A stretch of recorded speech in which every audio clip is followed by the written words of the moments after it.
माझं म्हणणं असं आहे त्यांनी असं मनोज जरांगेंनी 288 जागा लढल्या पाहिजेत.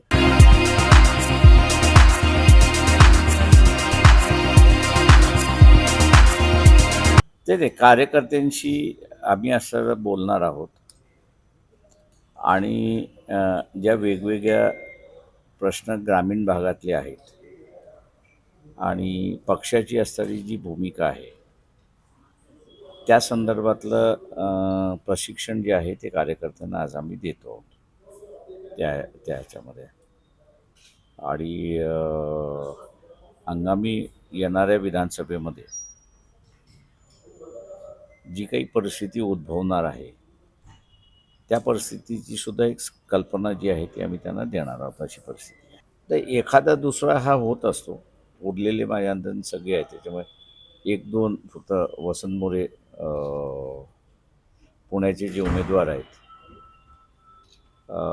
ते पुन्हा असताना उबाटा शिवसेनेमध्ये गेलेत. जाताना त्यांनी माझ्याशी चर्चा केली आणि आम्ही म्हटलं की हे असोसिएशन आहे, हे काही जबरदस्ती नामक नाही. तर जोपर्यंत जमतं तोपर्यंत जमतं, ज्या दिवशी नाही जमत त्या दिवशी काडीमोड होते. माझं म्हणणं असं आहे त्यांनी असं मनोज जरांगेंनी 288 जागा लढल्या पाहिजेत आणि ते लढतील अशी अपेक्षा मी धरतो. आमची भूमिका आम्ही स्पष्ट मांडलेली आहे. त्याच्यामुळे त्या भूमिकेशी कोणी कसं वाचन करावं आणि कसं त्याचं मांडावं त्याचा प्रश्न आहे. त्याच्यामुळे मी कोणावरती कॉमेंट्स करत नाही. कुठं झालं आहे? काँग्रेसला विचारा, उबाटा सेनेला विचारा, त्याच्यानंतर असं NCPला विचारा की महाराष्ट्र कुठं चाललं आहे. लोकांनी त्यांना मतं दिलेली आहेत.